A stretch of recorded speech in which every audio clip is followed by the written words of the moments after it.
வாழ்க வையகம், வாழ்க வையகம், வாழ்க வளம். மிக்க மகிழ்ச்சி. குருவே துணை. அறிவில் அறிவாய் நிலைத்து அறம் வகுத்து வாழ்ந்து காட்டிய குருபிரான் வேதாத்திரி மகரிஷியை சுக்குவமாக நம்மோடு இணைத்துக் கொண்டு இன்று நாம் இந்த சிந்தனையை சிந்திப்பதற்கு இணைப்பதற்கு பாலமாக நம்மை இணைத்து அரவணைத்து அழைத்துச் சென்று கொண்டிருக்கக்கூடிய உலக சமுதாய சேவா சங்கமும் வழிநடத்தி கொண்டிருக்கக்கூடிய பத்மஸ்ரீ ஐயா அவர்களையும் வணங்கி, ஆசிரிய பெருமக்களை நல்வழியில் வழி நடந்து செல்வதற்குண்டான வழிகளை தெல்ல தெளிவாக பிரித்து தொகுத்து வழங்கிக் கொண்டிருக்கக்கூடிய மூத்த பேராசிரியர் தாமோதரன் ஐயா அவர்களையும் வணங்கி, இந்த நாள் நாம் இணைய காரணமாக இருந்த வீரப்பன் ஐயா மூத்த பேராசிரியர் அவர்களையும் வணங்கி வாழ்த்தி, தொகுப்பாளர் பாஸ்கரன் ஐயாவையும் வாழ்த்தி வணங்கி, இந்த நிகழ்ச்சியை இப்படி ஒரு நுட்ப அறிவோடு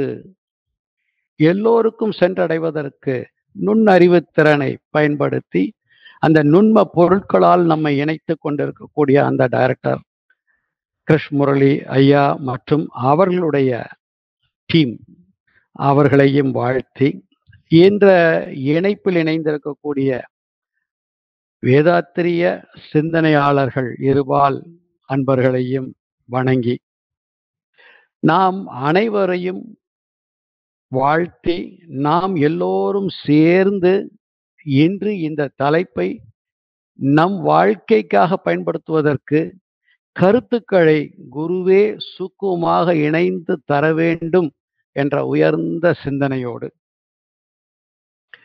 இந்த அறிவியலும் அறவியலும் என்ற தலைப்பை சற்று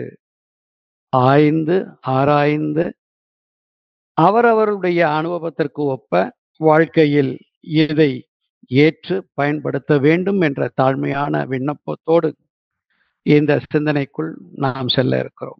அன்பர்களே, வேதாத்திரிய சிந்தனையாளர்களே, மீண்டும் ஒரு முறை மகிழ்ச்சியோடு நிறைவோடு வாழ்க வளமுடன் என்று வாழ்த்தி இன்றைய சிந்தனையை நாம் சிந்திக்க துவங்குகிறோம்.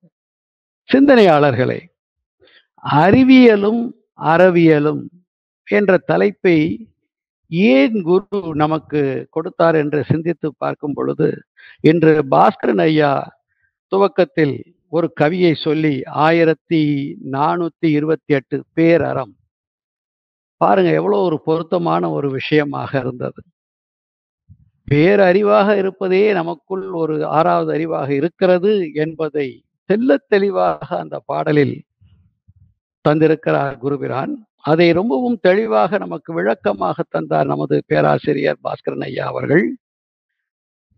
அப்ப எதை உணர்ந்தால், எதை தெரிந்தால், எதை புரிந்தால் அறம் செழிக்கும் என்றால், உயிரறிவை உள்ளுணர்வாய் பெறுதல் வேண்டும். அப்ப பேரறிவாக இருக்கக்கூடிய ஆதிநிலையே இங்கே அந்தமாக நமக்குள் 6வது அறிவாக இருப்பதை அந்த பாடலில் மிகவும் தெளிவாக, அறிவியல் என்றால் என்ன என்று விளக்கம் கொடுப்பதற்கு இந்த ஒரு பாடலிலேயே முழுமை பெற்று விட்டது. அந்த பாடலில் இருந்தே துவங்கலாம் போல நம்முடைய உரையை. அந்த அளவுக்கு அறிவியல், அறிவு என்றால் என்ன அப்படிங்கிறதையும், அறிவியல் என்றால் என்ன என்பதையும் மகரிஷி நுட்பமாக அதற்குள் ஓரறிவினுடைய தன்மை என்ன, அறிவு என்றால் என்ன அப்படிங்கிறத கொடுத்துட்டார். அப்ப இதிலிருந்து நாம் புரிந்து கொள்ள வேண்டிய ஒரு முக்கியமான விஷயம் என்னவென்றால், நாம் நமக்குள் இருக்கக்கூடிய, ஏன்னா ஒவ்வொரு விலங்கினம், அதாவது உயிரினம் அத்தனைக்குள்ளும் அறிவு இருக்கிறது. ஆனால் சிறப்பு மனிதனுடைய 6வது அறிவு. அந்த 6வது அறிவை உணர்ந்தோம் என்றால் விளைவு என்னவாக இருக்கும் என்றால் அறம்தான் என்பதை தெளிவாக பேரறம் என்ற ஒரு பாடலில் கொடுத்து விட்டார். இருந்தாலும் இன்று நாம் சிந்திக்க வேண்டும் அல்லவா? அதற்காக சில விஷயங்களை ஆராய்ச்சி செய்வோம். சரி, அதற்கு முன்னாடி முதல்ல மகரிஷி நமக்கு ஒரு அழகான ஒரு சிந்தனைக்கு ஒரு கவிகளை கொடுத்திருக்கிறார். அதை பார்த்துட்டு வழக்கம் போல போவோம். அமைதி என்பது ஒரு முக்கியமான விஷயம். அப்பனா தான் அறிவையும் நாம உணர முடியும் இல்லையா? அந்த அமைதியை பெறுவதற்கு உண்டான ஒரு பெரிய ஒரு நூல் தான் வேதாத்திரியம். இன்னும் பார்க்கலாம் அதெல்லாம். அப்போ ஒரு கவி சொல்றார் 558வது கவியில, "மனது ஓர்மை பேற்றால் மயக்கம் அரும்." மனது ஓர்மை பேற்றால், ஓர்மை அடைந்தால் மயக்கம் அரும். உண்மை ஒளி தனது நிலையை விளக்கும். பாருங்க, உண்மை ஒளி தனது நிலையை விளக்கும்ங்கிறார். எது? உண்மை ஒளியாக இருப்பது எது என்பதை அதுவே விளக்கும். சமுதாயம் அறநெறியால் அப்படி விளங்கும் பொழுது சமுதாயம் அறநெறியால் புனிதமடையும். எப்படி? ஒவ்வொரு தனி மனிதனுடைய உண்மை நிலை விளக்கம் பெறும் பொழுது அந்த மனிதன் வாழுகின்ற சமுதாயம் தானாக அறநெறியால் புனிதமடையும். ஒவ்வொரு மனிதனுடைய அறநெறியால் புனிதமடையும்.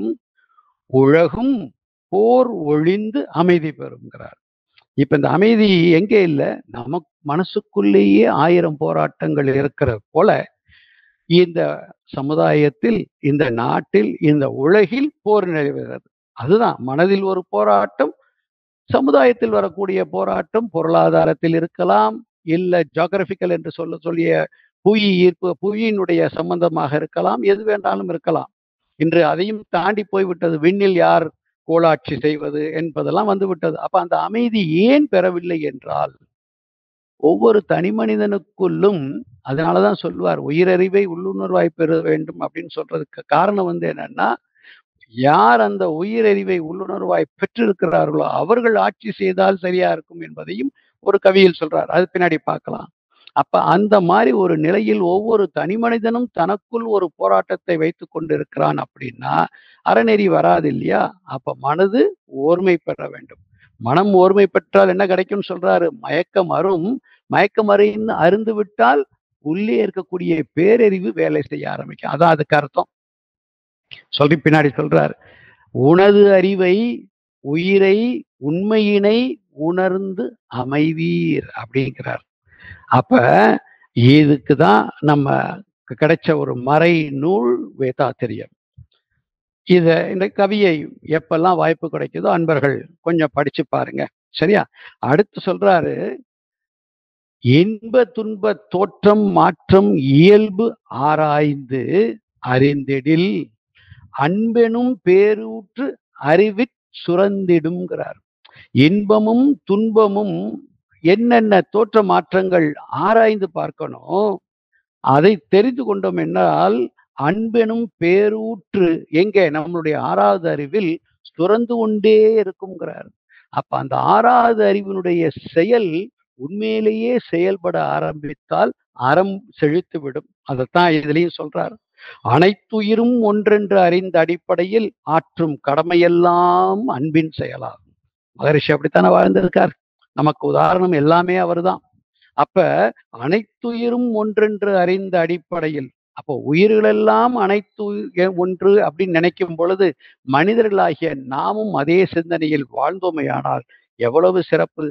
அந்த சிறப்புக்கு காரணம் நமக்குள் இருக்கக்கூடிய அந்த பேரறிவு என்ற உணர்வுகளை மனதில் வைத்துக்கொண்டு இப்ப கொஞ்சம் அந்த ஏபி அப்படின்னே நம்ம போனோம்னா தான் அந்த தலைப்பை கோர்த்து கொண்டு போகலாம். இப்ப அறிவியலை பத்தி கொஞ்சம் அறிவுனா என்னங்கிறத கொஞ்சம் தெரிஞ்சுக்கிட்டோம். இப்ப அதே மாதிரி அறம்னா என்னங்கிறத கொஞ்சம் தெரிஞ்சுக்கிட்டு இது 2யும் பிரித்து பார்ப்போம். சரியா? அறம் என்றால் மகரிஷி ரொம்ப அழகா ஒண்ணு சொல்றார். அமைதியும் இனிமையும் விளைவது காலத்திற்கும் இடத்திற்கும் ஏற்ப சமுதாயம் விரிவடையும் போது அது ஒவ்வொரு தனி மனிதன் மீதும் புதிய தாக்கங்களை ஏற்படுத்தும். சிறியவர், முதியவர், புதியவர். இந்த இடத்துல என்னங்க புதியவர்? இளைஞர்கள். சிறியவர்களாக இருக்கக்கூடியவர்கள் இளைஞர்களாக வருவார். இளைஞர்கள் தான் முதியவர்களாக மாறுவார். அப்ப அது சமயம் ஒருவர் மற்றொருவருக்கு ஒத்துழைத்தும் உதவியும் வாழ்ந்தால்தான் அமைதியும் இனிமையும் அமையும். அப்ப இந்த இடத்துல எதை வலியுறுத்துகிறார்? ஒத்துழைப்பும் உதவியும். இவ்வாறு ஒவ்வொரு தனி மனிதனின் மனதுக்குள் இனிமையும் அமைதியும் உருவாக உருவாக குடும்ப அமைதி இனிமையும் பெறும்.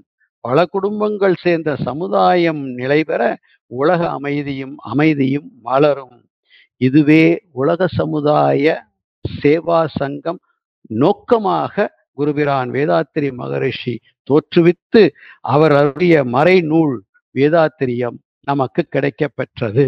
அப்ப அறம் என்பது என்ன அப்படின்னு பார்த்தோம்னா, சாதாரணமா அறம் என்றால் என்ன? ஒழுக்கம், கடமை, ஈகை. இன்னொரு இடத்துல ஆன்மீகம் என்றால் என்ன? ஒழுக்கம், கடமை, ஈகை. அப்ப அறம் இஸ் ஈக்குவல் டு ஒழுக்கம், கடமை, ஈகை இஸ் ஈக்குவல் டு ஆன்மீகம். இவ்வளவுதான் விஷயம். அப்ப இத ஓரளவுக்கு அதனை பத்தி தெரிஞ்சுக்கிட்டோமா? அதுல ஒரு சின்ன இன்னொரு கவியை இதுல கொஞ்சம் சேர்த்துக்கிட்டா நல்லா இருக்கும்.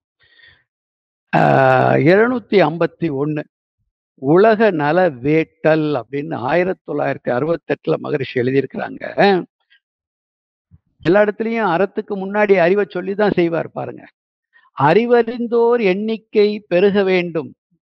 அறிவறிந்தோர் எண்ணிக்கை பெருக வேண்டும். அன்பு, கடமை, ஆட்சி, அறம், தொண்டெல்லாம் அறிவறிந்தோர் விளக்குமாறு உணர்ந்து போற்றி. அறிவறிந்தோர் விளக்குமாறு உணர்ந்து போற்றி அருள் நெறியில் மக்களெல்லாம் வாழ வேண்டும். அறிவறிந்தோர் விளக்கத்தால் பழக்கம் சீராம். அறக்கல்வி குழந்தைகளுக்கு கிட்ட வேண்டும். அறிவறிந்தோர் அகன்ற கருத்தில் உதிக்கும் ஆட்சி முறை மலர்ந்து உலகம் உய்ய வேண்டும். இது அவருடைய வேட்கை. மகரிஷி வேதாத்திரி மகரிஷியுடைய ஆர்வம், வேட்கை. இந்த வேட்கையினால என்னன்னு தெரியுமா? உயிரின் அலைதான் மனம், உயிரின் அலை எழுச்சிதான் எல்லாமே. அந்த உயிரின் அலை ஏக்கமே இதுவாகத்தான் அவரிடத்தில் இருந்திருக்கிறது. அதனாலதான் அறிவை பத்தி சொல்லாம அறத்தை பத்தி அவரால் சொல்லவே முடியாது. ஏன்னா அறிவை உணராமல் நீங்க அற வாழ்க்கைக்கு வரவே முடியாது. அதுதான் உண்மை. இதை சிந்தித்து பாருங்கள். அந்த அடிப்படையில் அறிவறிந்தோர் எண்ணிக்கை பெருக வேண்டும்.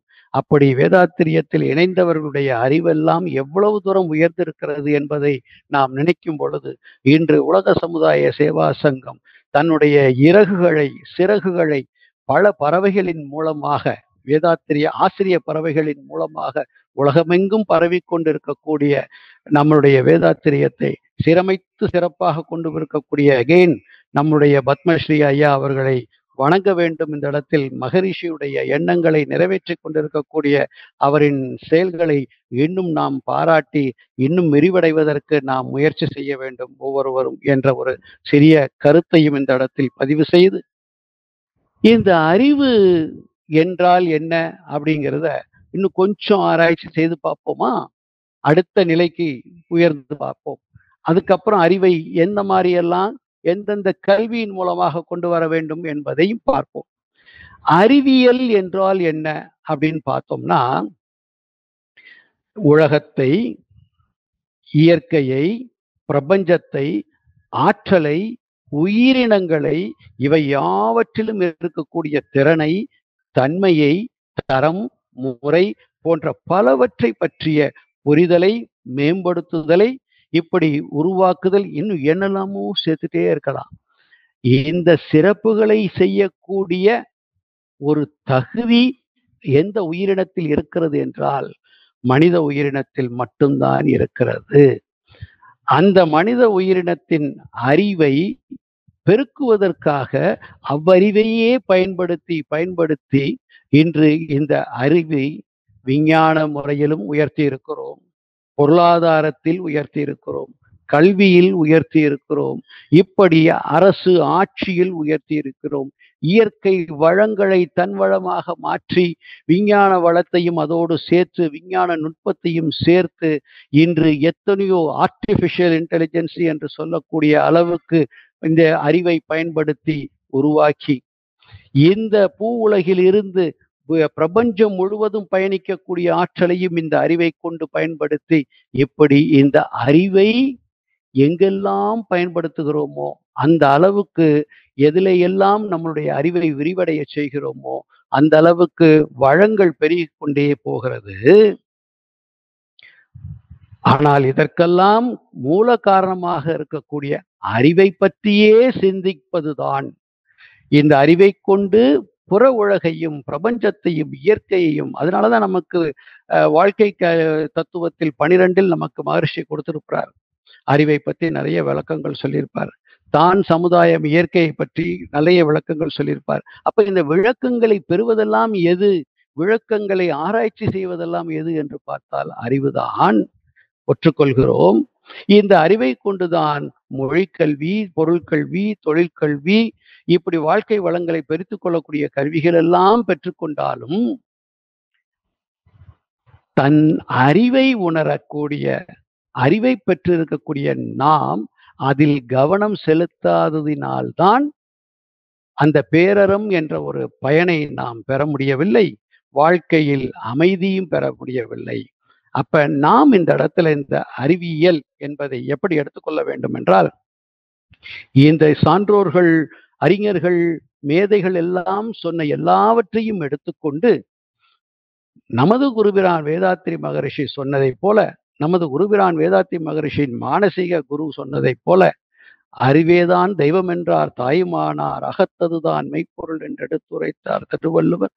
அவ்வறிவை அறிவதற்கு முறைகள் சொன்னார் திருமூலர். அவ்வறிவில் ஆழ்ந்து ஆனந்த கவியாத்தார் ராமலிங்கர் என்ற அந்த நால்வரும் இந்த அறிவின் மூலத்தை பற்றியும், இந்த அறிவை உட்புறமாக கவனிக்க கவனிக்க, அறிவு தன்னையே உணர உணர தன் மூலத்தோடு இணையும் பொழுது, இந்த வாழ்க்கை, இந்த ஆன்ம தூய்மை பெறும் பொழுது, இந்த பிரபஞ்சம் முழுவதும் நாம் விரியும் பொழுது, பேர் ஆற்றலும் பேரறிவும் நமக்குள் செயல்படும் போது, இந்த பிரபஞ்சத்தையே இயக்கிக் கொண்டிருக்கக்கூடிய பேராற்றல், பேரறிவு எப்படி அறத்தோடு செயல்பட்டு கொண்டிருக்கிறதோ, அதே அறம் ஒவ்வொரு மனிதனிடத்திலும் செயல்படும்.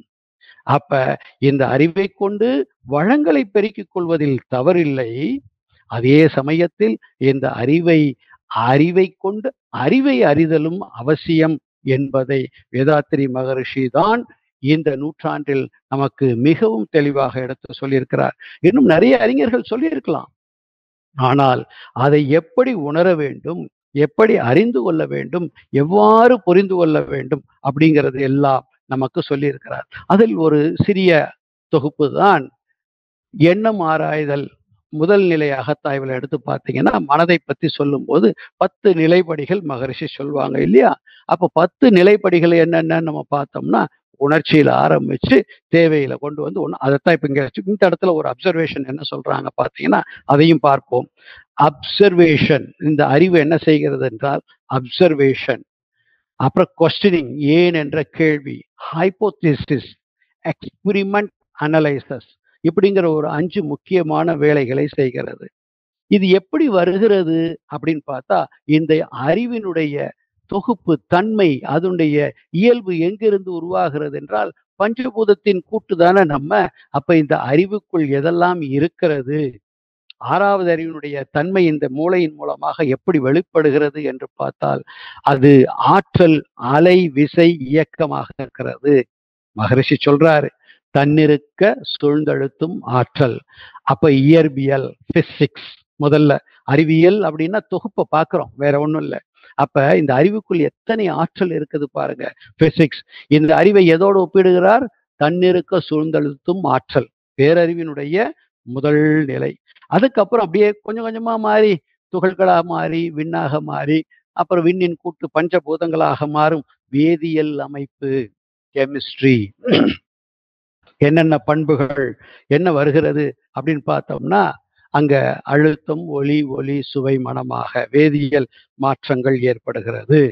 அப்ப மின்சாரமாக, வேதியியல் தன்மையுடையதாக, ரசாயனமாக, அப்ப பிசிக்ஸ் வந்துருச்சு, கெமிஸ்ட்ரி வந்துருச்சு. இதுதான் அறிவின் நுட்பம். இந்த அறிவு வேற எந்த உயிரினங்களுக்கும் கிடையாது.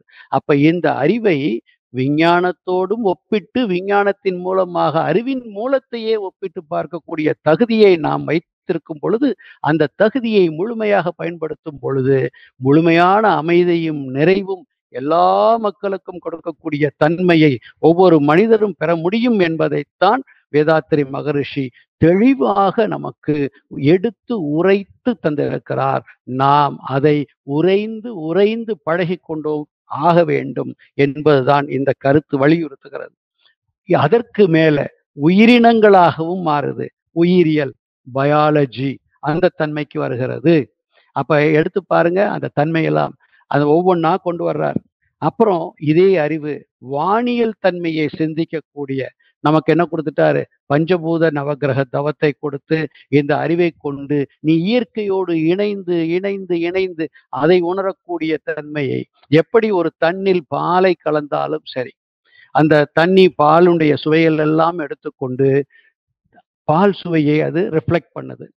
டீ சேர்த்துட்டோம்னா டீ சுவையை ரிஃப்ளெக்ட் பண்ணுது. அப்ப அந்த தண்ணீரில் எதை சேர்க்கிறோமோ அந்த சுவையை அது மிகைப்படுத்தி நமக்கு முழுமையாக தருவதைப் போல, நாம் நம் அறிவை எதோடு இணைக்கிறோமோ அந்த இணைக்கும் பொழுது அங்கு இருக்கக்கூடிய அத்தனையும் நம் அறிவுக்கு கிடைக்கும் பொழுது நாம் உண்மையிலேயே சிறந்த சிந்தனையாளர்களாக மன ஓர்மைக்கு வழிவகுக்கக்கூடிய ஒரு பெரிய பொக்கிஷம் யாரிடத்தில் இருக்கிறது என்றால் ஒவ்வொரு மனிதனிடத்திலும் இருப்பது என்பதை வேதாத்திரியம் நமக்கு தெளிவாக ஆணித்தரமாக தருகிறது. இன்னும் புவியியல் இதையெல்லாம் ஆராய்ச்சி செய்யக்கூடிய ஆற்றல், அதிலிருந்து வேளாண்மை, அதிலிருந்து மருத்துவம், அதிலிருந்து தொழில்நுட்பம், அதிலிருந்து பிரயாணம் செய்வதற்குண்டான இப்படி காலத்தால் மாற்றம் ஒன்றே மாறாதது என்று சொல்லியிருக்கிறார்கள் அல்லவா? அதே போல அறிவு தன் நிலையை மாற்றிக்கொண்டே உயர்த்தி கொண்டே ஆராய்ச்சி செய்து கொண்டே, ஆராய்ச்சி தெளிவு முடிவு என்ற சிந்தனையில் அறிவு தினந்தோறும் தன்னை புதுப்பித்துக் கொண்டே இருக்கக்கூடிய தகுதி உடையதுதான் இந்த அறிவு. அதுதான் அதன் இயல்பு. அதுதான் இயல். இயல் என்றால் அதன் இயல்பு, தன்மையை குறிக்கும் ஒரு செயல், இயற்கையான அதனுடைய தன்மையை குறிக்கக்கூடிய ஒரு செயல். அது போக இயல்பு என்றால் நிறைய அர்த்தங்கள் இருக்கு. மொழியில, செயல்ல, செய்யுள் வரும் பொழுது, அப்புறம் அத்தியாயங்கள் இப்படின்னு வருது. இந்த இடத்தில் இயல்பை குறிக்கக்கூடிய ஒரு இயல். அப்ப இந்த அறிவை கொண்டு எந்த மாதிரி கல்விகளை நாம் கற்றுக்கொள்ள வேண்டும் அப்படின்னு சொன்னா மகரிஷி சொல்றாரு, கல்விகளை கற்றுக்கொள்வதற்கும் மனித அறிவுக்கு காக்னிட்டிவ் சயின்ஸ் என்று சொல்லக்கூடிய ஆராய்ச்சி செய்யக்கூடிய அறிவுத்தன்மை நமக்குள் உண்டு. அப்ப விலங்கினத்திற்கு ஆராய்ச்சி கிடையாதானா? உண்டு. விலங்கினம் புலன் வரைக்கும் இருக்கக்கூடிய தொடு உணர்வு, நுகர்தல் உணர்வு, பார்க்கின்ற ஒளி மற்றும் சுவைத்தல், இந்த உணர்வோடு தன்னுடைய ஆராய்ச்சிகளை நிறுத்திக் கொள்ளுமே தவிர தன்னையோ தன் மூலத்தையோ அதன் மூலத்தையோ இயற்கையையோ ஆராய்ச்சி செய்யக்கூடிய ஆற்றல் அவைகளுக்கு இல்லை. அந்த காக்னிட்டிவ் சயின்ஸ் என்பது மனிதனிடத்தில் இருக்கிறது. அதன் மூலமாக நமக்குள் இருக்கக்கூடிய autonomous nerve system and central nerve சிஸ்டத்தை சிந்திக்கும் பொழுது அது மருத்துவமாக இருந்தாலும் அதையே ஒரு பிலாசபியாக மாற்றி தத்துவ ரீதியாக உணர்வு என்ற நிலையில் அறிவை உயர்த்தி பார்த்தோமேயானால், உணர்வு என்ற நிலையில் அறிவை உயர்த்தி 5 புலன் உணர்வுகள் அல்ல, அதையும் தாண்டி அறிவை உணரும் உணர்வு அப்படிங்கிற நுண் உணர்வை, நுண்ணறிவை மகரிஷி 5 தன்மையாக அறிவை பிரிப்பார் இல்லையா? Instincts, intuition, knowledge, perspicacity and wisdom அப்படின்னு சொல்வார். அந்த விஸ்டத்தை உணரக்கூடிய தகுதி மனிதனுக்கு மட்டுமே உண்டு. மீதி நாளும் வேணா விலங்கினத்திற்கும் இருக்கலாம். அந்த ஒவ்வொரு விலங்கினத்தினுடைய இயல்பையும் இயற்கையும் அதனுடைய தன்மையை பொறுத்திருக்கிறது. ஆனால் மனிதனுக்கு மட்டுமே விஸ்டத்தை புரியக்கூடிய ஒரு பர்ஸ்பெக்ஷன் இருக்கிறது என்பதை மிகவும் தெளிவாக மகரிஷி நமக்கு எடுத்து சொல்லியிருக்கிறார். அந்த வகையில் ஒரு பாடலை பார்த்தோமே ஆனால் யுஎஸ்ல உட்கார்ந்து எழுதியிருக்கிறார் ஐயா நமது குருபிரான் 1990 அறிவறிந்த அகவிளக்கால் அனைத்து உயிரிடத்தும், அறிவு அறிந்த தனக்குள் இருக்கக்கூடிய 6வது அறிவை அறிந்த அகவிளக்கால், அகவிளக்குனா உயிரின் விளக்கால், உயிரின் எழுச்சியால் அனைத்து உயிரிடத்தும் அன்பு நிறைந்த அறநெறியே வாழ்வில் இயல்பாகும். எவர் ஒருவர் தனக்குள் இருக்கக்கூடிய உயிரை, அறிவை உணர உணர அதுவே அகவிளக்காக அனைத்து உயிரிடத்தும் அன்பு நிறைந்த அறநெறி வாழ்வை இயல்பாக மாற்றிவிடும். எல்லோரிடத்திலும் அதுதான் இருக்கிறது என்பதை உணர வைக்கும். அறிவு மயக்கத்தில் புரிந்த அனைத்து பழி செயல்களும், அறிவு மயக்கத்தில் புரிந்த அனைத்து அனைத்து பழி செயலும் எப்ப விலங்கினத்தில் இருந்து நாம் தோன்றி இருக்கிறோம், அதே நிலையிலேயே நாம் செயல்பட்டு கொண்டு இருந்தோமேயானால் அதைத்தான் சொல்லுகிறார் ஆறாவது மயக்கத்தில் புரிந்த அனைத்து பழி செயல்களும் அவற்றின் பதிவுகளை கலைந்து ஆன்ம தூய்மை உண்டாகும். பாருங்க எவ்வளவு ஒரு அருமை. அப்ப அறிவை நீங்க உணர உணர உணர எதை உணர்கிறீர்கள்? உயிரை உணர்ந்து அறிவை உணரும் பொழுது பேரறிவை உணர உணர என்ன நடக்குதுன்னு பாருங்க. அறிவு மயக்கத்தில் புரிந்த அனைத்து பழிச்செயல்களும் அவற்றின் பதிவு களைந்து ஆன்ம தூய்மை உண்டாகும். அறிவறிந்து வாழும் ஓர் அறிஞரை பின்பற்றி ஆயிரம் ஆயிரம் பேர்கள் அமைதி வாழ்வு பெறுவர். நாம் எல்லாம் நம் குருவை பின்பற்ற பின்பற்ற நம் வாழ்க்கையில் உண்மையிலேயே அமைதிதான் இருக்கிறது. நாம் அமைதியில் தான் வாழ்கிறோம்.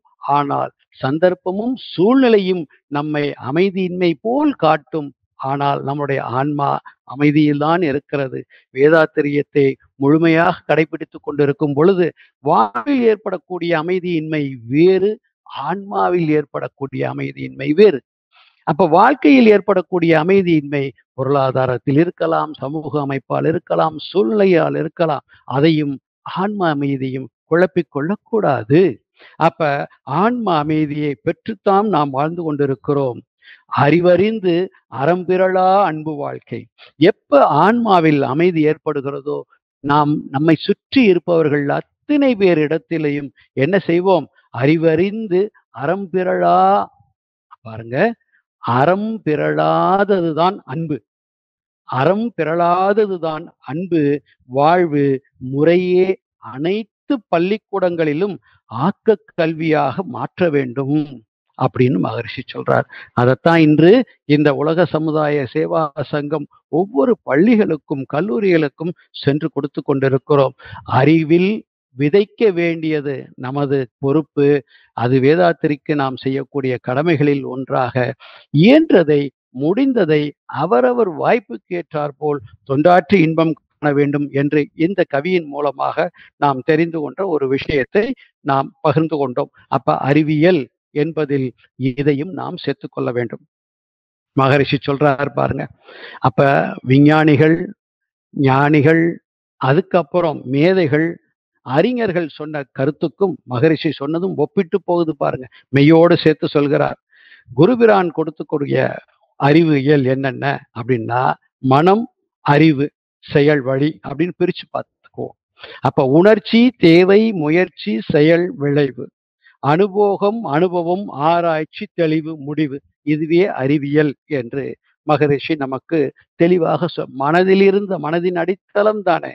அப்ப உணர்ச்சி, sense, need, zeal, action, result, enjoyment, experience and research, realization, conclusion. இந்த தன்மையில் இருப்பதுதான் மனிதனுடைய ஆறாவது அறிவு. அந்த அறிவியலை நமக்கு எடுத்து கொடுக்கக்கூடிய பெரிய அறிவியல் நூல்தான் வேதாத்திரியம். அப்ப இந்த அறிவியலுக்கு கல்வி கற்றுக் கொடுக்கக்கூடிய நூல் ஏராளமாக இருக்கிறது.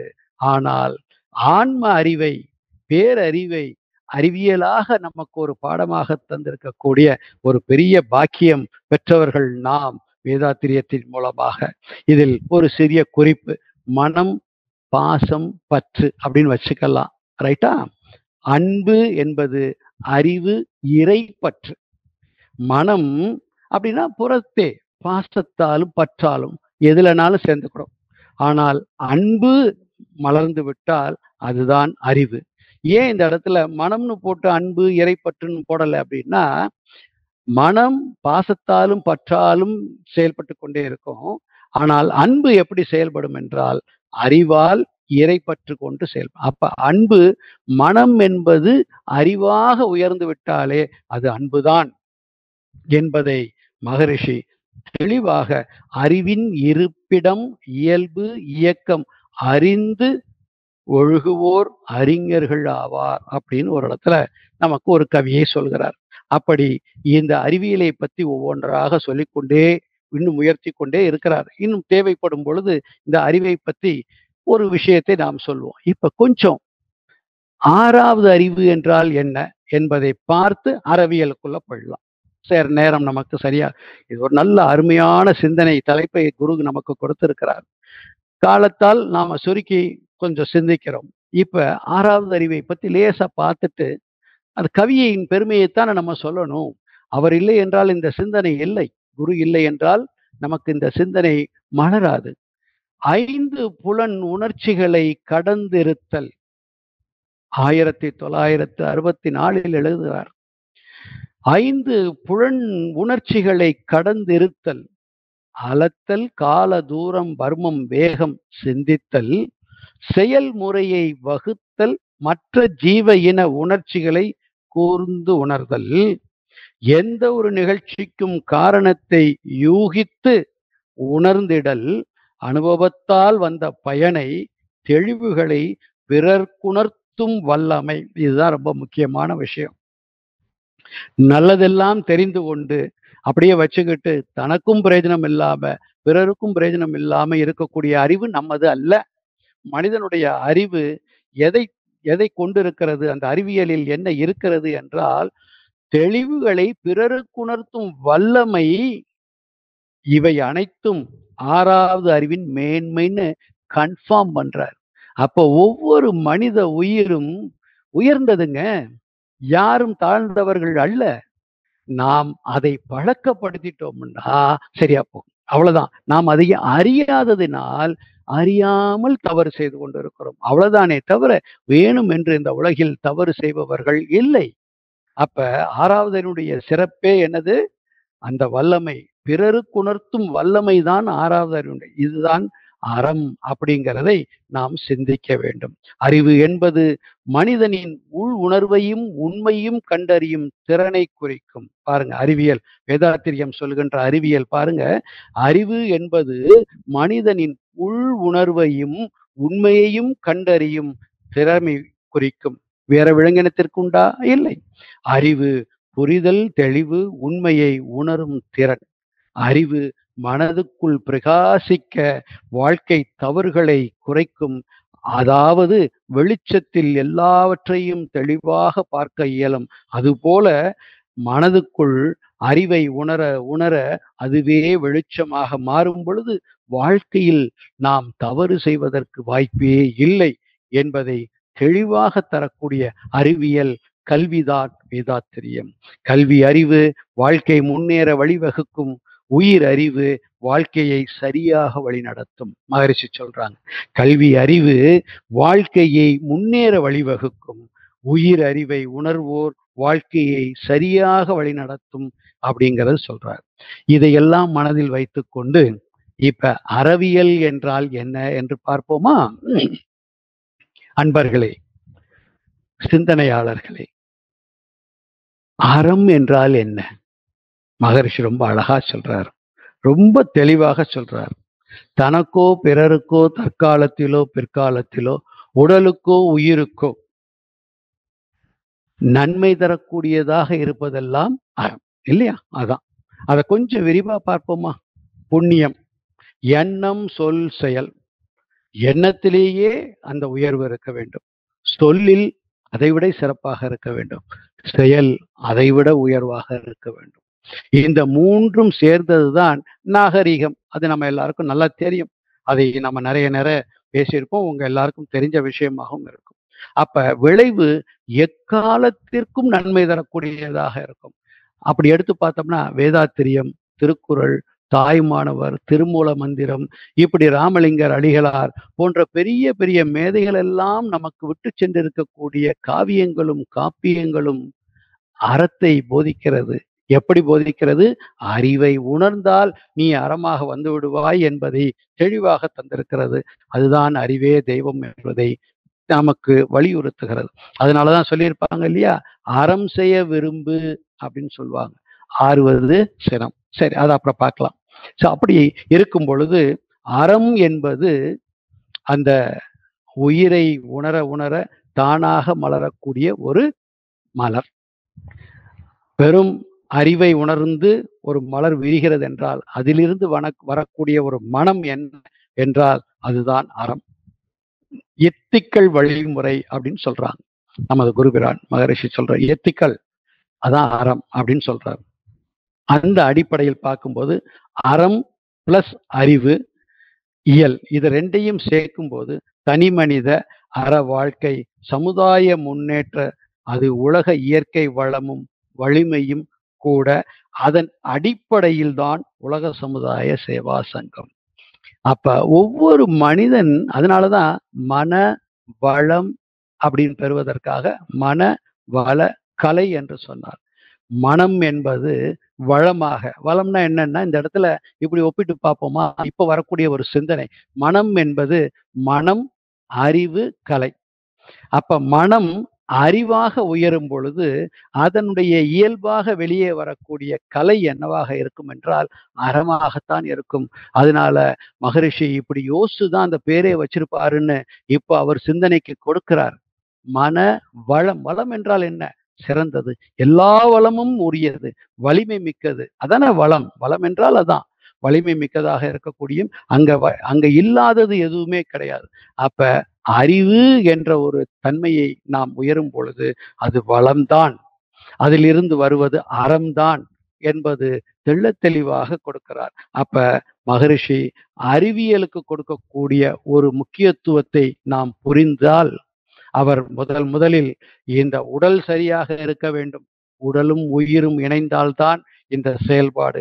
அப்ப உடலை சரியாக வைத்துக் கொள்வதற்கு அறிவியல் பூர்வமான பயிற்சிகளை நமக்கு தந்து அந்த உடலை பஞ்சபூத கூட்டினை சரியாக இயங்க வைப்பதற்கு ஒரு பயிற்சியை கொடுத்து அதன் மூலமாக பஞ்சபூதத்தை விளக்கும் பொழுது காயகல்பத்தை தந்து காயகல்பத்தின் மூலமாக உயிரை நமக்கு விளக்கமாக தெளிவாக தந்து உயிரின் பெருமை என்ன, உயிர் இங்கு என்னவாக இருக்கிறது என்பதை சொல்லும் பொழுது அப்படியே தீட்சை உயிர்தான் அனைத்துமாக இருக்கிறது, உயிர்தான் இந்த உடலை கட்டி கொன்றது அப்படின் போது உயிரை உணர உயிருக்குள் உட்பொருளாக அறிவு இருப்பதை உணர்த்தினால் ஒவ்வொரு மனிதனும் தன் வாழ்வில் அமைதியை பெறுவான் என்ற அதீத நம்பிக்கையை தன்னுள் ஆணித்தரமாக அதை வாழ்ந்து காட்டியிருக்கிறார், உணர்ந்து வாழ்ந்து காட்டியிருக்கிறார்.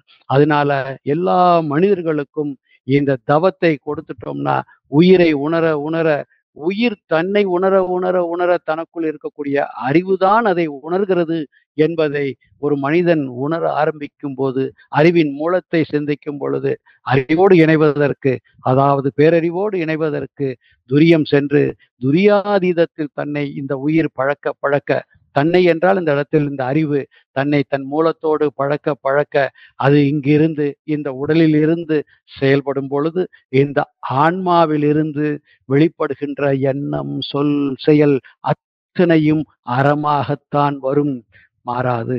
இந்த அறத்தை சுற்றியுள்ளவர்கள் புரிந்து கொள்வதில் சில இடர்கள் இருக்கலாம், அல்லது அவர்களுக்கு தேவையில்லாத போது அது புரிதலில் சிரமம் இருக்கலாம். அதை பற்றி நாம் கவலைப்படாமல் நாம் செய்ய வேண்டியது நம் கடமை. இந்த சமுதாயத்திற்கு திருப்பி செய்ய வேண்டியது நம்முடைய கடமை.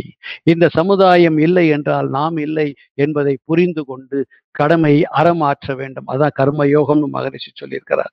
அந்த அடிப்படையில் பார்க்கும் பொழுது கர்ம யோகியாக நாம் இருக்க வேண்டும் என்றால் அடிப்படை இந்த ஆன்மா ஒழுக்கமாக இருக்க வேண்டும். இந்த ஆன்மா ஒழுக்கமாக இருக்கும் பொழுது தன்னிலிருந்து வெளிப்படக்கூடிய ஒவ்வொன்றும் எண்ணம் சொல் செயல் கடமையின் அடிப்படையில் வெளிப்படும். இது கடமையின் அடிப்படையில் வெளிப்படும் பொழுது அதிலிருந்து வரக்கூடிய ஒவ்வொன்றும் தொண்டாகவும் ஈகையாகவுமே செயல்படும். தேடி சென்று போய் நீங்க இயல்பாக இருந்தாலே அது தொண்டாகவும் ஈகையாகவும் மாறிவிடும். இதற்கு மேல நம் வாழ்க்கையை எப்படி இன்னும் சிறப்பாக கொண்டு வர வேண்டும் என்பதை மகரிஷி நமக்கு ரொம்பவும் தெளிவாக சொல்லுகிறார். எப்படி சொல்லுகிறார் பாருங்க. அறிவு, இந்த இடத்துல திருப்பி நாம அறிவை கொஞ்சம் இந்த அறத்திற்கு செய்ய கொண்டு வரணும். எப்படின்னா கல்வி, பண்பாட்டு கல்வி ஒன்று சொல்லுகிறார், தொழிற்கல்வி ஒன்று சொல்லுகிறார் மகரிஷி.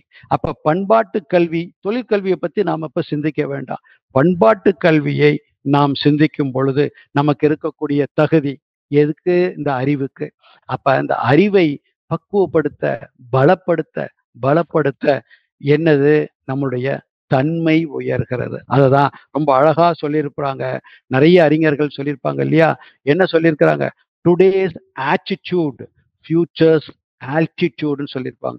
இன்றைய தன்மைதான் நாளைய உயர்வுக்கு காரணம் என்று சொல்லியிருப்பாங்க.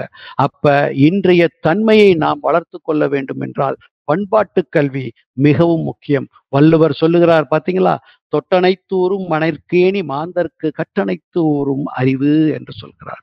அப்ப நம்மளுடைய அறிவு எதோடு இணைந்து இருக்கிறதோ அதற்கு தப்ப அதனுடைய தன்மை உயர்ந்து கொண்டே போகும். அப்ப கல்வி அறிவு, தொழில், பொருளாதாரம், மொழியில் தேவை, அதில் உயர வேண்டும், அதில் மாற்று கருத்து அல்ல.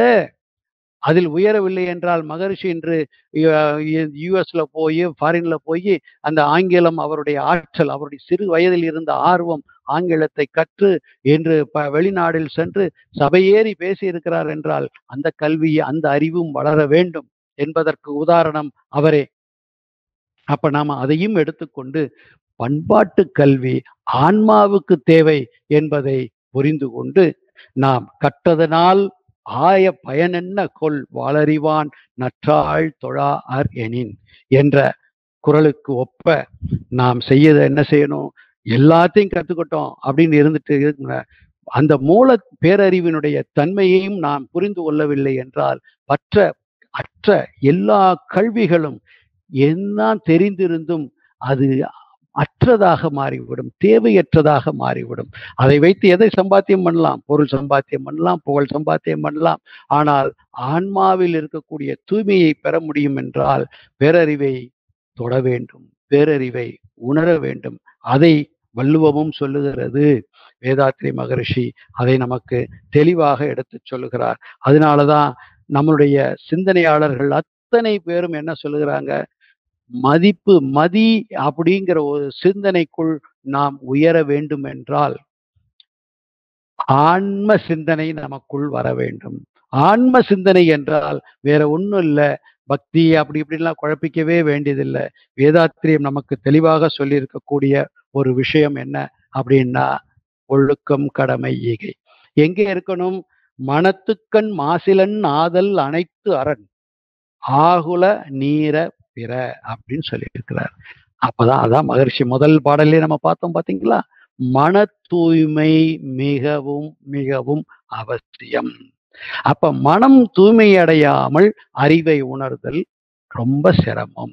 அறிவை உணர்வதற்கு மன தூய்மை பெறும் பொழுது அறிவை உணர உணர உணர ஆன்மா தூய்மை அடைய தேவையற்ற மயக்கத்தினால் ஏற்பட்ட பதிவுகள் எழுச்சி பெறாமல் இந்த அறிவு எதை தன்னோடு பழக்கி கொண்டிருக்கிறதோ அந்த பேரறிவில் இருக்கக்கூடிய நல்ல விஷயங்கள், ஞானிகள், மேதைகள் இப்ப வேதாத்திரியத்தையோடு நம்ம இணைக்க நம்மளுடைய ஆன்மா தூய்மை அடையும். அதே போல அவரவர்களுக்கு வேதாத்திரியம் மட்டும்தான் வேதாத்திரியம் என்னைக்கு மகரிஷி சொல்லவே இல்லை.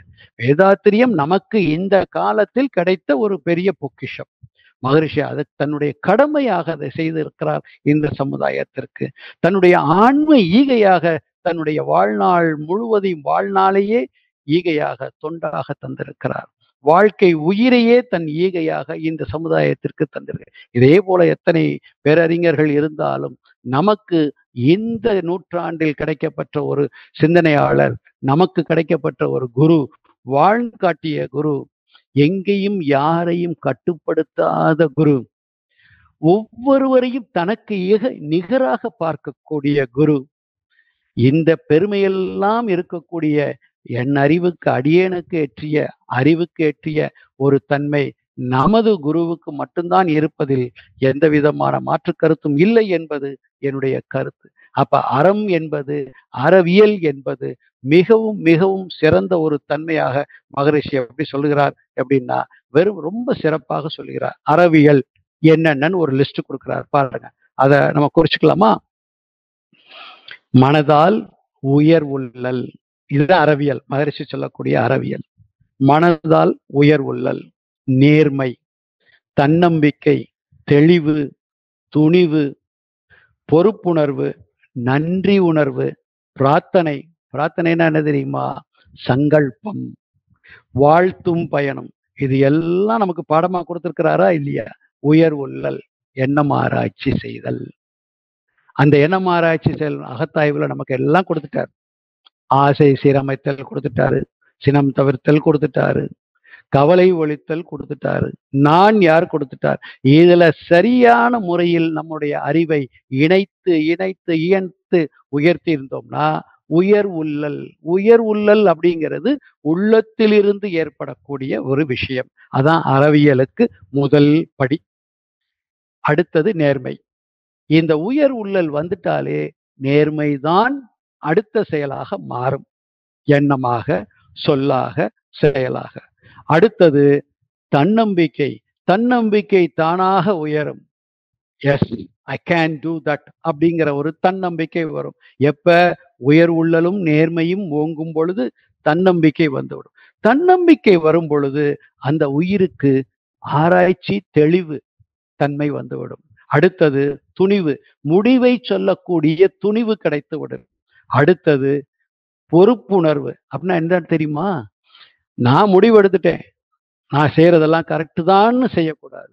பொறுப்புணர்வோடு எச்செயலை எப்பொருளை எக்குணத்தை அப்படின்னு சொல்லியிருக்கிறார் இல்லையா மகரிஷி. அதே மாதிரி எந்த நேரத்தில் எந்த செயலை எப்பொருளை எப்பருக்கு எப்படி கொடுக்க வேண்டுமோ அப்படி கொடுக்க வேண்டிய ஒரு பொறுப்புணர்வை வளர்த்து கொள்ள வேண்டும். இதெல்லாம் செஞ்சாச்சு. நன்றி உணர்வு. நான் ஒருத்தனே இதை செஞ்சிட முடியுமா? முடியவே முடியாது. எனக்குள் இவ்வளவு தன்மைகள் உயர வேண்டும் என்றால் ஏதோ ஒரு வகையில் என்னை சுற்றி இருப்பவர்கள் எனக்கு உதவி செய்து கொண்டே இருக்கிறார்கள். என் அறிவு மட்டுமே இதற்கு காரணம் அல்ல. என் வாழ்க்கை துணையாக இருக்கலாம், என்னுடைய பிள்ளைகளாக இருக்கலாம், என்னுடைய சகோதரர்களாக இருக்கலாம், ஏன் என்னுடைய பெற்றோர்களாக இருக்கலாம். எல்லாவற்றுக்கும் மேலாக என்னை இந்த நிலைக்கு உயர்த்திய குருவாகவும் இருக்கலாம்.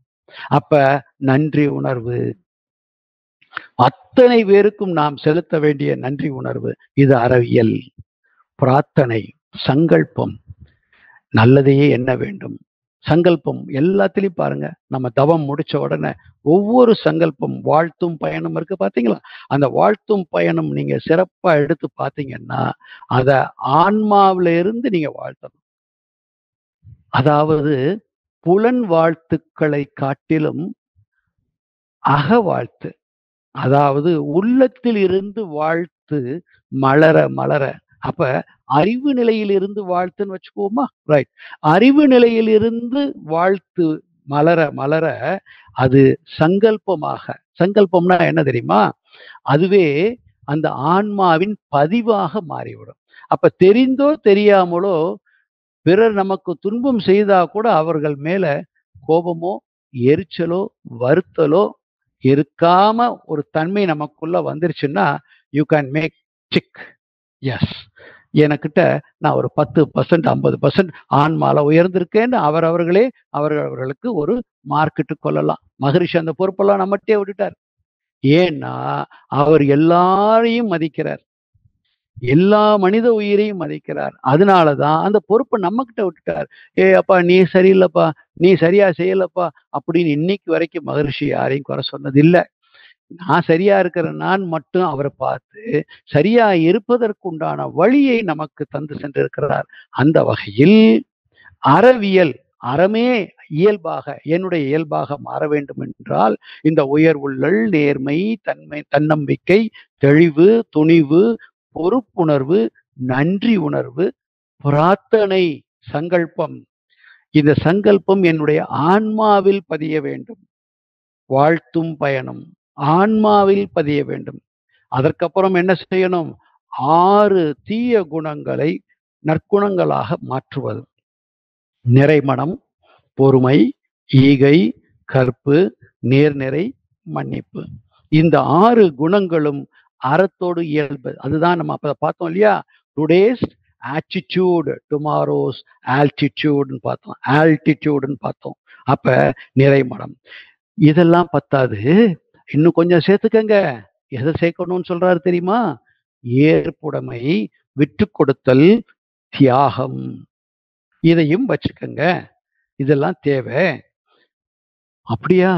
ரைட் குரு, நீங்க சொல்றத நான் கேட்டுக்கிறேன். இன்னும் ஏதாவது நான் விட்டு போயிருக்கா சொல்லி கொடுங்க அப்படின்னு நம்ம குருட்ட கேட்டோம்னா சொல்றாரு பாருங்க, no command. No demand, no comments. ரொம்ப முக்கியம். நான் மகரிஷி எப்படி அழகா சொல்லுவாருமா, நோ கமெண்ட்ஸ் முதல்ல சொல்லுவார். பிறரை பற்றி குறை சொல்லுதல் கூடாது. நோ கமாண்ட், யாரையும் அதிகாரம் செய்யக்கூடாது. நோ டிமாண்ட், யார்கிட்டையும் இதை வற்புறுத்துதல் கூடாது. இதுவும் அறத்தோடு சேர்ந்த ஒரு விஷயம். இந்த கல்வியை வேதாத்திரியத்தை தவிர்த்து வேற எங்க நமக்கு கிடைச்சிருக்கு சொல்லுங்க? பயிற்சியோடு, விளக்கத்தோடு நிறைய பேர் கொடுக்குறாங்க. இந்த உலகில், இந்த பூமியில் உலகெங்கும் ஏகப்பட்ட சிந்தனையாளர்கள் இருக்கிறார்கள். அத்தனை சிந்தனையாளர்களையும் வணங்க வேண்டும், வாழ்த்த வேண்டும். அவர்களுக்கும் சேர்ந்து நாம் மரியாதை செலுத்த வேண்டும். அவர்களையும் வணங்குகிறேன், வாழ்த்துகிறேன். ஆனால் ஒரு குழந்தைக்கு ஒரு தாய் எப்படி தன் உணவை ஊட்டுவாளோ, ஒரு தாய் எப்படி அந்த குழந்தையை நடப்பதற்கு சொல்லிக் கொடுப்பாளோ, அதே போல ஒவ்வொருவரையும் குழந்தையாக, தன் குழந்தையாக, ஒவ்வொரு உயிரும் தன் உயிராக பார்த்து இப்படி ஒரு காப்பியத்தையும் நமக்கு கொடுத்திருக்கிறார் என்றால் அது மிகையாகாது. அந்த வகையில் நாம் இந்த சிந்தனைகளோடு எதை நாம் சேர்த்து கொள்ள வேண்டும் என்ற ஒரு நிறைவு பகுதிக்கு வர வேண்டும் என்றால், நமது குரு வேதாத்ரி மகரிஷி இன்னொரு முக்கியமான விஷயங்களை சொல்லியிருக்கிறார் என்பதை இந்த இடத்தில் நாம் நினைவுபடுத்த வேண்டும். அறத்திற்கு அடைப்புகளை அகற்றியே அவன் அல்லது அவளிடம் ஏற்கனவே உள்ள அன்பையும் கருணையையும் வெளிக்கொண்டு வருவதே அறவியல் என்று சொல்லுகிறார். மகரிஷி சொல்லுகின்ற அறவியல் என்ன தெரியுமா? அடைப்புகளை அகற்றி, அதாவது நமக்குள் இருக்கக்கூடிய தேவையற்ற அடைப்புகள், தடைகளை அகற்ற வேணும். அகற்றி அது ஆணோ பெண்ணோ, அவளிடமோ அவனிடமோ ஏற்கனவே உள்ள, அப்படின்னா என்ன அர்த்தம்? ஒவ்வொருவருக்குள்ளேயும் அன்பும் கருணையும் நிறைந்திருக்கிறது. பிறந்தாச்சினாலே அன்பும் கருணையுமாகத்தான் பிறந்திருக்கிறோம். அதுல எந்த மாற்றமும் இல்லை என்பதில் இன்று முதல் நாம் அத்தனை பேரும் தெளிவாக இருக்க வேண்டும். பிறந்திருக்கக்கூடிய அத்தனை உயிர்களுக்குள்ளேயும், மனித உயிர்களுக்குள்ளேயும் என்ன இருக்கிறது என்றால் அறம் இருக்கிறது. அறம் என்றால் என்ன? நம்ம முதலே பார்த்தோம், அன்பும் கருணையும். அன்பும் கருணையும் வந்துருச்சுன்னா ஒழுக்கம், கடமை, ஈகை என்கின்ற பண்பு வந்துவிடும். அறம் என்பது அடிப்படை இருக்கக்கூடிய ஒரு திறன், ஒரு திறமை, அதனுடைய தன்மை. அப்ப உயிரின் தன்மையே அன்பும் கருணையும் தான்.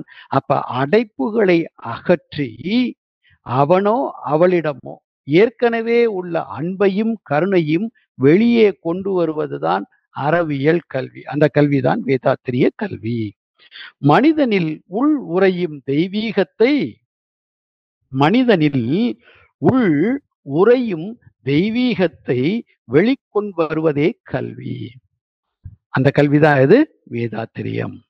ஆனா சொன்னது எது? யார் சொன்னா? விவேகானந்தர் சொல்லுகிறார். மனிதனின் உள் உறையும் தெய்வீகத்தை வெளிக்கொண்டு வரக்கூடிய கல்வியாக அமைய வேண்டும் என்ற நம்முடைய விவேகானந்தருடைய சிந்தனையில் உதித்த அந்த சிந்தனை குருபிரான் வேதாத்திரி மகரிஷிக்கு உணர்வாக வந்து வேதாத்திரியம் என்கின்ற ஒரு பெரிய வாழ்க்கை கல்வியை நமக்கு அருளி இருக்கிறார். அதுதான் அவர் சொல்றார் விவேகானந்தர். Education is the manifestations of perfection already in the man அப்படின்னு சொல்றார். அது மட்டுமா, இன்னும் அதிகர் சொல்றார் பாருங்க. எத்துணையும் வேதமுறாது எவ்வுயிரும் தம்முயிர் போல் எண்ணி உள்ளே ஒத்துரிமை அடைவுரை. வள்ளலார் சொல்றார், எத்துணையும் வேதமுறை முறாது, வேரம் அடையாது, எத்துணையும் வேதமுறாது எவ்வுயிரும் தம் உயிர் போல் எண்ணி உள்ளே ஒத்துரிமை, உள்ளே ஒத்து உரிமை உடையவராய் அப்படின்னு சொல்றாரு. யார் இருக்கணும்? நமக்குள்ள அந்த தன்மை இருக்கு, அதை வெளியே கொண்டு வரணுங்கிறார் வள்ளலார். எத்துணையும் வேதம் உறாது. எத்துணையும்னா இந்த இடத்துல என்னன்னா அனைத்தும் எடுத்துக்கலாம், இல்ல நமக்கு துணையாக இருக்கக்கூடிய அத்தனையும் எடுத்துக்கலாம். எத்துணையும் வேதம் உறாது எவ்வுயிரும் தம் உயிர் போல் எண்ணி உள்ளே ஒத்து உரிமை உடையவராய் வாழ்தல் அவசியம்ங்கிறாரு வள்ளலார்.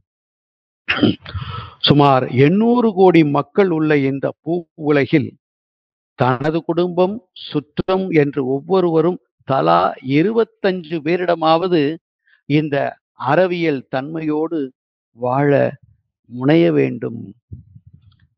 வாழ முனைய வேண்டும். அப்படி வாழ முனைவது சிரமமா? இல்லையே.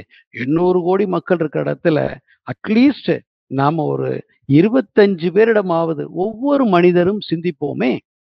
அப்ப வேதாத்திரியத்தில் இணைந்திருக்கக்கூடிய ஒவ்வொரு மனிதரும் என்னால் நல்ல முடிஞ்ச அளவுக்கு என்னை சுற்றி இருக்கக்கூடிய ஒரு 25 பேர்ட்ட நானு இந்த மாரி அறவியலோடு வாழ இன்று முதல் முயற்சி எடுக்கிறேன். நம்ம ஏற்கனவே அறவியல் தான் வாழ்ந்துகிட்டு இருப்போம். பிறருக்கு துன்பம் செய்து கொண்டு இருக்க மாட்டோம். ஆனால் இன்னும் என்னென்ன செய்யணும் அப்படின்னு பார்த்தா, நாம பிறருக்கு துன்பம் செய்யாமல் வாழ்ந்து கொண்டு இருக்கிறோம். ஆனால் என்ன செய்யணும்னா, பிறரிடத்தில் உள்ளே இருக்கக்கூடிய அன்பையும், கருணையும் வெளியே கொண்டு வருவதற்கும் நாம் அத முயற்சி எடுக்க வேண்டும் என்பதுதான் இந்த கருத்தின் மூலமாக வரக்கூடிய ஒரு விண்ணப்பமாக நாம் இந்த இடத்துல பதிவு செய்கிறோம். மகரிஷி அதைத்தான் சொல்றார்.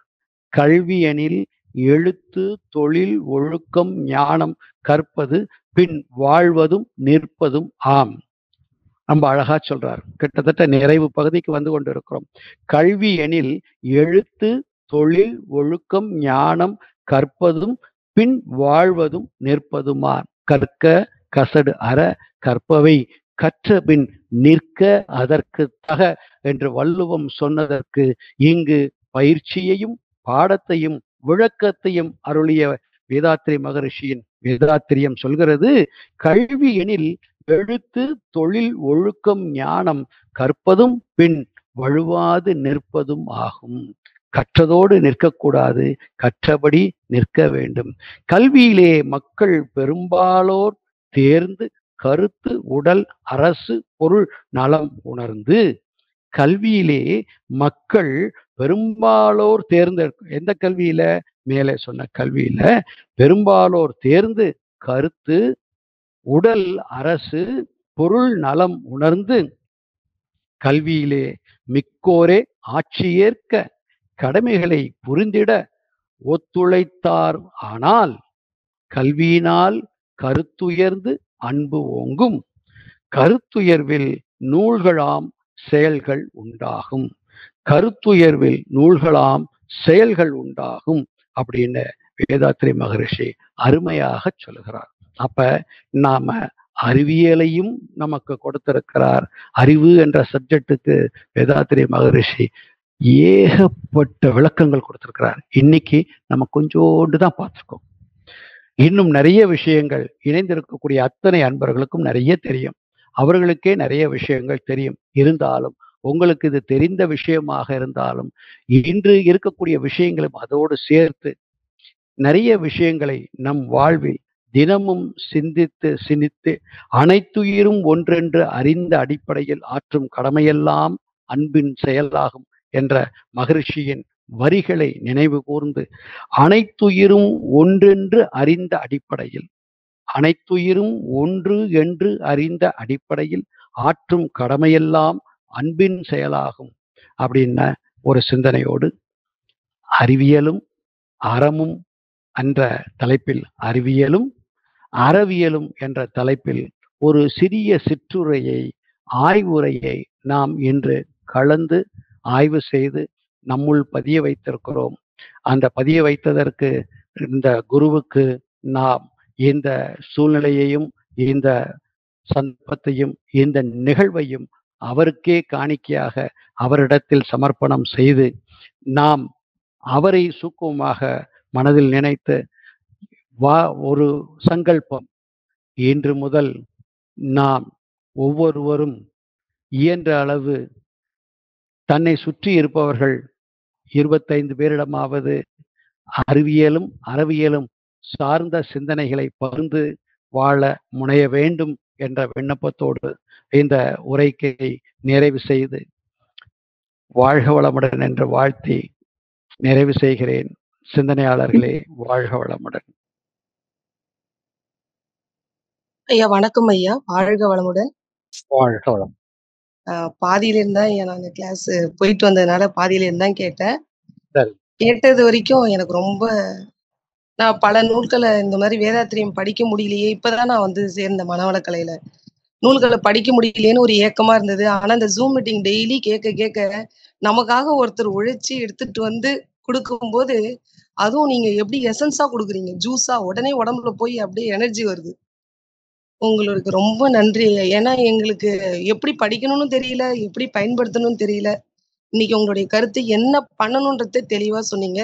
கண்டிப்பா என்னுடைய சங்கல்பம் 25 நபர்கள் கண்டிப்பா இந்த அறிவியலை என் வாழ்க்கையில் தினசரி பயன்படுத்துவேன். அப்படின்னு உங்களுடைய விண்ணப்பத்தை நான் வந்து கண்டிப்பா செய்வேன்னு இதன் மூலம் சொல்லிக்கிறேன் ஐயா.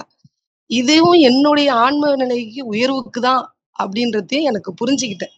Correct, correct. அது எனக்கு ரொம்ப ஆனந்தமா இருக்கு அத கேட்கும்போது. மனவளக்கலைக்கு வந்தது வந்து எனக்கு ரொம்ப சந்தோஷமா இருக்கு. எனக்கு ஏன் இன்னும் சின்ன வயசுலயே நம்ம வரல? 40 வயசுல தான் வந்திருக்கோம். நம்மளுடைய குழந்தைங்களுக்கெல்லாம் கல்வி முறையில இது வேதாத்திரியத்த சேர்த்து விடணும் அப்படின்ற ஒரு ஆழ்ந்த எண்ணம் எனக்கு இருக்கு.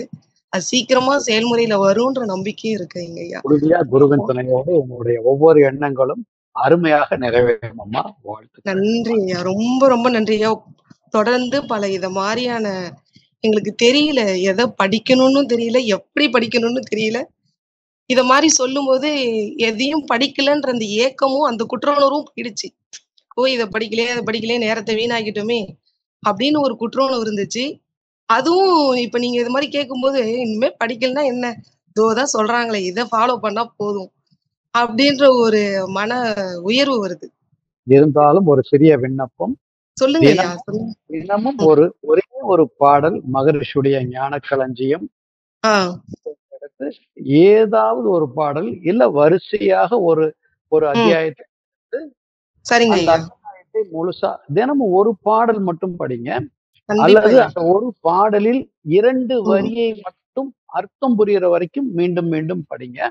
ஆ. இப்படி நீங்க படிக்க ஆரம்பிச்சீங்கனாலே உங்களுடைய ஆன்மா இன்னும் உயர்வதற்கு ஒவ்வொரு வரிகளிலும் குருவினுடைய சூக்குமம் ஒளிந்திருக்கிறது. கண்டிப்பா ஐயா. ஒவ்வொரு வார்த்தைகளிலும் இருக்கு. கண்டிப்பா. நான் வந்து இதுக்கு முன்னாடி வாழ்க்கை துணை அப்படின்ற வார்த்தைய உச்சரிக்கும்போது, வாழ்க்கை துணை அப்படின்னு தான் சொன்னேன். ஆனா மனவளக்கலைக்கு வந்ததுக்கு அப்புறம், வாழ்க்கை துணை வந்து திரும்ப திரும்ப ஒரு ஒரு நாள் ஒரு ஒரு விதமா தெரிஞ்சது. மனை வேட்பு நிலா விழா வந்து நடத்துனாங்க மன்றத்துல. அன்னைக்கு தான் ஓரளவுக்கு புரிஞ்சிருக்குதுன்னு நெனைக்கிறேன். அந்த வாழ்க்கை துணை. அது இன்னும் மாரி நல்ல நீங்க ஒரு சொல்றது புரிதலும், ஆ. உணர்தலும் வரணும். ம். தினமும் ஒரு பாடல் மட்டும் அன்பர்கள் அனைவரும் வே கண்டிப்பா. அ ஞான களஞ்சியத்திலே ஏதோ ஒரு ம். பாடல். பாடல் மகரிஷியுடைய பாடல் நெறைய இருக்கு. சரிங்க தினமும் ஐயா. ஒரு பாடல் படிக்க வேண்டும் என்ற ஒரு தாழ்மையான கருத்தையும் உங்களோடு ஐயா பகிர்வது. சரிங்க. ரொம்ப நன்றி ஐயா. நன்றி ஐயா. வாழ்க வளமுடன். வாழ்க நன்றி. வாழ்க வளமுடன். நன்றி அம்மா. நன்றி வாழ்க ஐயா. வளமுடன். நன்றி நன்றி. ஐயா. உங்களுக்கும் நன்றி ஐயா. வாழ்க வாழ்க வளமுடன். வளமுடன். அடுத்த நண்பராக செவேல் ஐயா, உங்களுக்கு அன்மியூட் கொடுத்தாச்சு. செவேல் ஐயா, கேள்வி கேளுங்க. ஐயாட்ட கேட்கலாங்க. வாழ்க வளமுடன். செவ்வேல் ஐயா, லைன்ல இருக்கீங்களா? உங்களுக்கு அன்மியூட் கொடுத்தாச்சுங்க, கேட்கலாம். செவ்வேல் ஐயா, லைன்ல இருக்கீங்களா? சரி, வாழ்க வளமுடன். அதற்கு முன்பாக கிருபாநிதி அம்மாவுக்கு வாய்ப்பு கொடுக்குறோம். கிருபாநிதி அம்மா, உங்களுக்கு அன்மியூட் கொடுத்தாச்சுங்க, நீங்க கேட்கலாம் ஐயாட்ட கேள்வி. வாழ்க வளமுடன். பாஸ்கர் ஐயா வாழ்க வளமுடன். வாழ்க வளம். கேளுங்கம்மா. வாழ்க வளமுடன். சிவகாசி ஐயா வாழ்க வளமுடன். வாழ்க வளமுடன். உங்க ஊரையே ஒரு குட்டி ஜப்பான் சொல்லுவோம் ஐயா தமிழ்நாட்டுல. அதுக்கு ஏத்தபடி உங்களை பார்த்தாலே எங்களுக்கு தோணும். வாழ்க வளமுடன். ஆமா, நான் அதாவது பாடி லாங்குவேஜோட பேசி காமிக்கிற ஒரு தன்மை உடையவங்க. இப்பயா நான் முதல்ல இந்த தலைப்புல இதுல என்ன வித்தியாசம்னு தேனேன். அந்த ராம் மேல எழுதிருக்க கோடு என் கண்ணுக்கு படலையா. அந்த ஒரு கோடு எவ்வளவு அதையே நம்ம உணர்ந்தோம்னா கூட அதுல உள்ள மகிமை நமக்கு புரியும். அந்த அறவியலும் அறிவியல் அந்த ரால இருக்க ஒரு கோடு எவ்வளவு வித்தியாசப்படுத்துது அப்படிங்கிறது ரொம்ப அருமையா இருந்தது. முதல்ல பேசின அம்மா சொன்னாங்க 40 வயசுல வந்தது கவலைப்படுறாங்க. நான்லாம் சீனியர் சிட்டிசன் தான் வந்தேன். அதனாலதான் விடாம தொங்கிக்கிட்டு இருக்கேன்னு கூட நான் நினைப்பேன். நன்றி ஐயா. வாழ்க வளமுடன். இப்ப கேள்வின்னு கேட்டா இது பல தடவை நான் கேட்கணும், அப்புறம்தான் எனக்கு புரியும். ஆனா ஒண்ணு மட்டும் ஐயா, அதாவது ஒழுக்கம் கடமை, அன்பு கடமை, ஆட்சி எல்லாத்துக்கும் அறநெறியில் வாழ வேண்டும் அப்படிங்கறத அழகா எடுத்து சொன்னீங்க. இன்னொன்னு உலகத்தை பிரபஞ்சத்தை புரிதல் மேம்படுத்துதல், இதுக்கு எப்படி வாழணும் அப்படிங்கறத அழகா சொன்னீங்க ஐயா. ஆனா மனம் அன்பு பற்று, இப்ப இந்த அன்புங்கிறது அறிவால் ஆன்மாவை போய் சேருங்கிறது மாதிரி நீங்க சொன்னதை நான் புரிஞ்சுக்கிட்டேன் ஐயா. இவ்வளவு நாள் ஆன்மானா நமக்குள்ள இருக்கு, பின்னாடி அது நமக்கு பிறகு இருக்கும், யாருகிட்டயாவது போய் அடையும். இந்த ஆன்மாவுக்கு இவ்வளவு பேச்சுக்கு சம்பந்தம் இருக்குன்னு எனக்கு தெரியவே இல்லையா. இவ்வளவு நாள் நானும் ஒரு 10 வருஷமா கேட்கிறேன், இப்ப 6 வருஷமா விடாம வெறி கொண்டதனமா கேட்கிறேன். அப்ப கூட இந்த ஆன்மாவுல இவ்வளவு அடைஞ்சிருக்கு, அப்ப இது எப்படி வெளிப்படும்? இந்த ஆன்மாவுல அடைஞ்சிருக்க மத்த நல்லதுகளையும் நம்ம மேம்படுத்தலாம், அந்த கெட்டதுகளை எப்படி குறைக்க முடியும்? இதுக்கு எப்படி உங்களுடைய இத சொன்னீங்கலாம், ரொம்ப நல்லா இருக்கும்யா. வாழ்க வளமுடன். சிந்தனைக்குரிய ஒரு வினா. இந்த வேற ஒண்ணுமே இல்ல, அருமையான சங்கல்பம் தான். சங்கல்பத்தை ஆன்மாவில் பதிய வச்சாச்சுன்னா, இப்ப மேலாப்புல இருக்கக்கூடிய எந்த சங்கல்பம் பதிகிறதோ அதுதான் நம்மளுடைய எண்ணமாக, சொல்லாக, செயலாக விளையும். சரி, இப்ப இந்த ஆன்மாவில் பதிய வைக்கிறதுக்கு எது துணையாக இருக்கிறது என்று பார்த்தால் உயிர் தான் துணையாக இருக்கிறது. சரி, இப்ப உயிருக்குள் புரிதல் என்கின்ற தன்மையை தருவதற்கு எது துணையாக இருக்கிறது என்று பார்த்தால் உயிருக்குள் உட்பொருளாக இருக்கக்கூடிய பேரறிவு என்று சொல்லக்கூடிய இருப்பு நிலை சக்தி, அதாவது சிவம். அந்த சிவம்தான் இந்த ஜீவனிடத்தில் இருப்பு நிலை ஆற்றலாக இருக்கிறது. அப்ப இந்த சிவம் எதோடு இணைய வேண்டும்? அப்ப இணைவதற்கு துணை புரியக்கூடிய ஆற்றல், உந்து சக்தி எது என்றால் உயிர். அப்ப உயிரினால் உயிரை உணர உணர உணர ஆக்னை துரியம், நல்ல ஆக்னையும் துரியமும் எப்பொழுதுமே நல்ல உணர்வு நிலைக்கு கொண்டு வரணும். இது என்ன நல்ல உணர்வு நிலைன்னா என்ன அப்படின்னா வேற ஒன்றுமே இல்லை, ரொம்ப சிம்பிளா நீங்க எடுத்துக்கலாம். இப்போ நம்ம தவத்துக்குன்னு உட்கார்றோம், பல எண்ணங்கள் வந்து கொண்டே இருக்கும். நல்ல ஆக்னை செட் ஆயிடுச்சுன்னா பல எண்ணங்கள் வருவது குறைந்து சில எண்ணங்கள் மட்டுமே வருதுதான்னு கவனிக்கணும். அப்ப சில எண்ணங்கள்னா என்ன அப்படின்னா புறத்தே இருக்கக்கூடிய எண்ணங்களாக இருக்கக்கூடாது, அகத்தே இருக்கக்கூடிய பதிவுகளாக இருக்க வேண்டும். அது என்னது அகத்தே? என் உயிரை நான் இங்க உணர்வாக கவனிக்கிறேன் அப்படிங்கிற எண்ணம் வரலாம். நான் தவம் செய்து கொண்டிருக்கிறேன் அப்படின்னு வரலாம், குருவை நினைக்கலாம். இப்படி நல்ல விஷயங்கள், உயிர் சார்ந்த விஷயங்கள் உள்ளுணர்வாக எண்ணங்களாக வந்தால் அந்த எண்ணங்கள் உங்களை ஒருபடி அக எண்ணங்கள் உயர்த்துகிறது.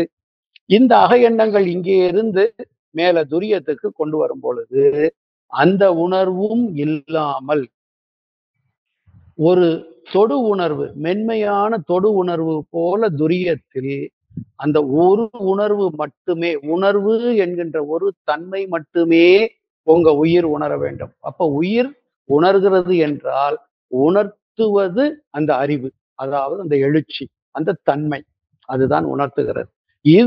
இதில் இருந்து அந்த அப்பனா உங்க மனதின் அலைச்சுழல் 7 என்ற தன்மைக்கு வந்துவிட்டது என்பதை நாம ஒரு அனுமானமாக எடுத்துக்கொள்ளலாம்.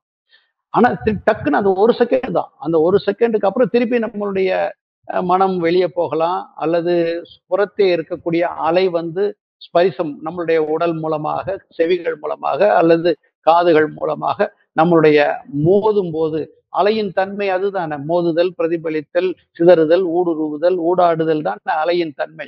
அப்ப நம்ம கவனம் ஓர்மைப்பட்டதிலிருந்து கொஞ்சம் வெளியே வர்றதுக்கு வெளியிலிருந்து வரக்கூடிய அலையின் வேகம் வரும்போது கொஞ்சம் சிதறும்.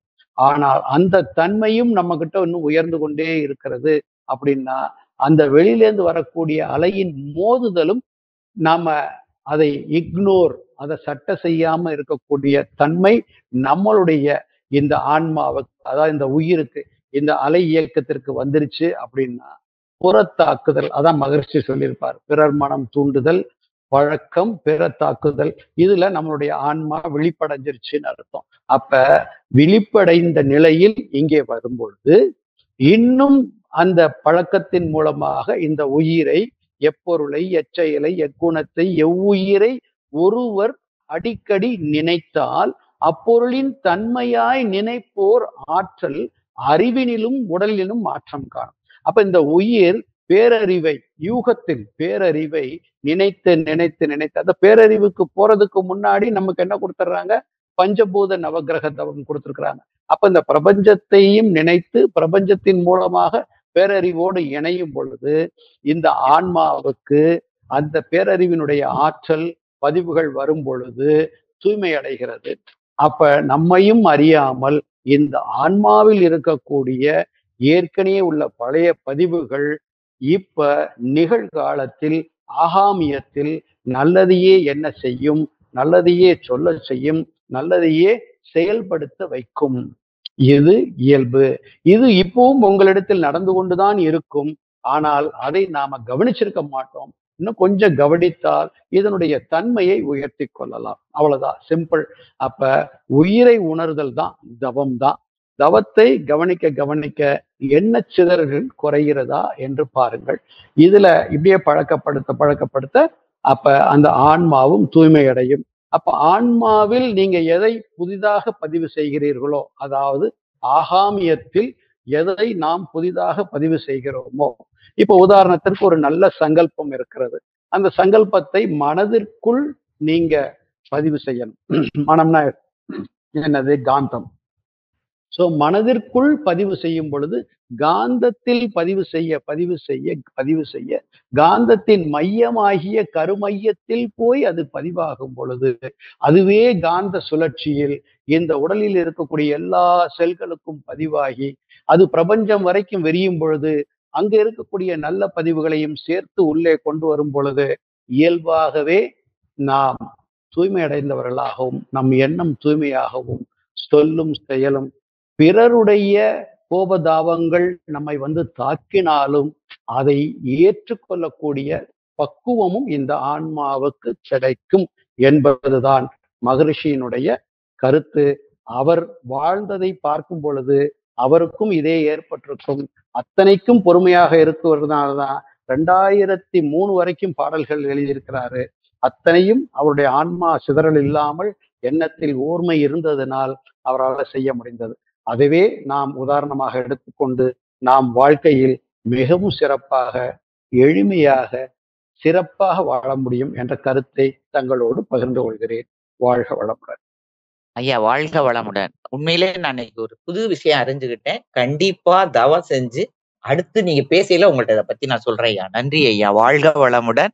அம்மா சொன்ன மாதிரி 25 பேருன்னு இல்ல, நமக்கு யார் நம்மளோட ஐக்கியமாகறோளோ முடிஞ்ச மட்டும் நம்ம அதை சேர்த்து எல்லாம் வாழ்ந்து வாப்போம் ஐயா. நன்றி ஐயா, வாழ்க வளமுடன். பாஸ்கர் ஐயா ரொம்ப சிறப்பு. வாழ்க வளமுடன். நன்றி அம்மா, வாழ்த்துக்கள். வாழ்க வளமுடன், வாழ்க வளமுடன்.